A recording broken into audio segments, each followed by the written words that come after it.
To understand blockchain, let's go back to 500 AD on the island of Yap, located in what is now Micronesia. The Yapese people had stones like this everywhere. This is a Yapese coin. It was their money. It's about 200 kilos, so spending these like modern coins, that posed a bit of a problem. Well, the Yapese solved this by not ever physically moving the coins. The coins were placed in very visible locations on their tiny island. Every adult Yapese knew who the owner of each coin was by memory. When two people wanted to transact, they would announce the change in ownership to the other Yapese, who would all update their knowledge of whom the coin belonged to. Voila, the coin was exchanged. The Yapese were using what we would call a distributed ledger. It's a ledger in that each Yapese had a mental record of the ownership of all coins, and they would mentally update that ledger anytime there was a transaction. It's distributed in that the ledger wasn't just known by one person, it was known by all people. Now, the Yapese could have asked one person to keep track of the mental ledger of coins. That person would have to be really trustworthy in terms of both honesty and administration skills.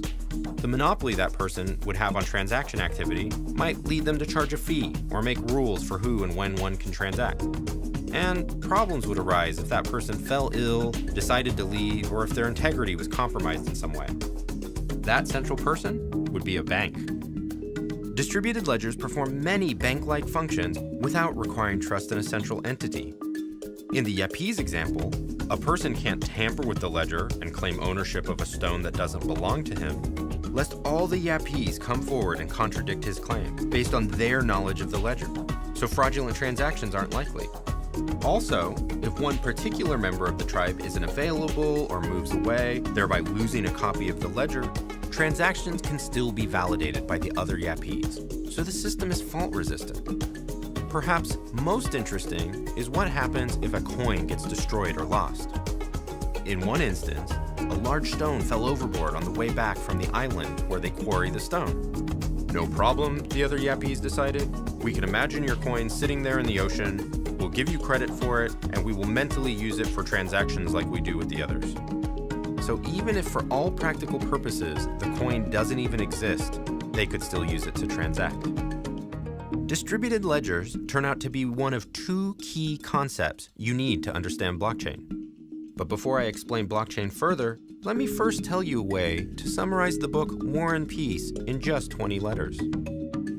It turns out that every book has a unique, untraceable fingerprint. There are certain functions, by which I just mean mathematical equations that computers use, where if you put in a book or a string of characters, you get out the other end a unique 20 to 30-digit code. This code will be unique to any given input. So when you put in War and Peace, you'd get a 20-digit gibberish code.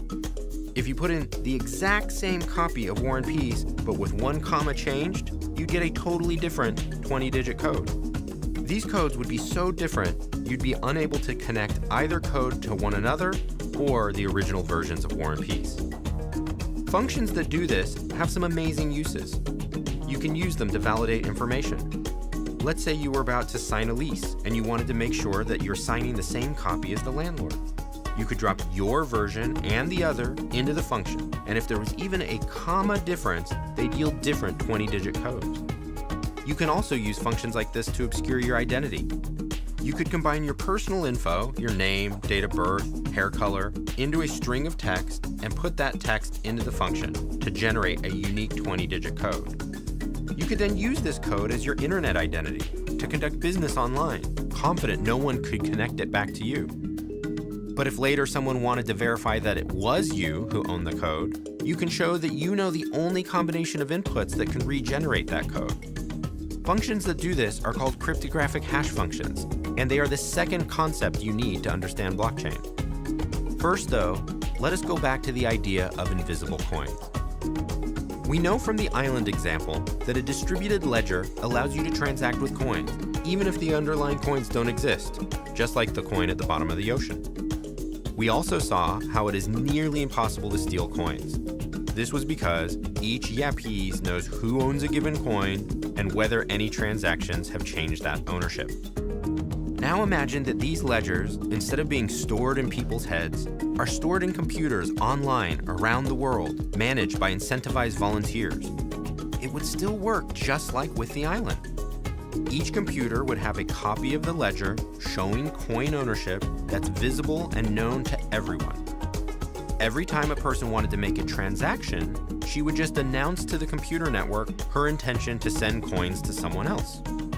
All those computers, upon hearing that announcement, would update their internal ledger by deducting a coin from her and adding a coin to the other person. We would only be missing two things to make this workable in the real world. First thing we're missing, we need a way to disguise the identities of people on the public ledger, since most of us aren't going to put our names and transaction history in public view. We can solve this with a hash function. Each person's identity details can be reduced to an unrecognizable 20-digit code, where only the owner knows the inputs required to generate the code, thus anonymizing participants. The second thing we'd be missing to make this workable is a way to quickly compare ledgers between computers, to make sure they're starting from the same version of the transaction record. We can also address this with a hash function. Each computer can turn its ledger, which is just computer text, into a 20-digit code and compare it with codes for ledgers on other computers. If the codes all agree, we know the ledgers are the same. If they're the same, it's likely they represent an accurate view of coin ownership. Implicitly, this makes it almost impossible to tamper with the ledger, because to do so, a person would have to tamper with 1,000 other ledger copies stored independently in computers around the world. We've just invented Bitcoin, the digital currency we've all heard so much about. Bitcoin is a shared distributed ledger to transfer invisible coins. Anyone can join this ledger by creating a 20-digit coded identity and obtaining coins from some other users in a transaction. Those concepts, the distributed ledger coupled with hash functions, those together are often called blockchain, or sometimes just distributed ledger. The first blockchain was built to enable Bitcoin, but blockchain can be so much more. To illustrate that, we need to see how modern airplanes have become just like iPhones. A year ago, I was taking a flight that had to abort takeoff by coming to a screeching halt halfway down the runway. The captain reassured us it was a minor problem with the wing. You know, the part that keeps the plane in the air.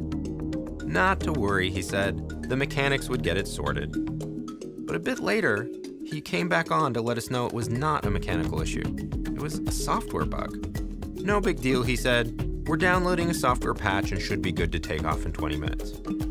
So while my iPhone is downloading a software update from Apple, my airplane is downloading some Do Not Die update from the airplane manufacturer.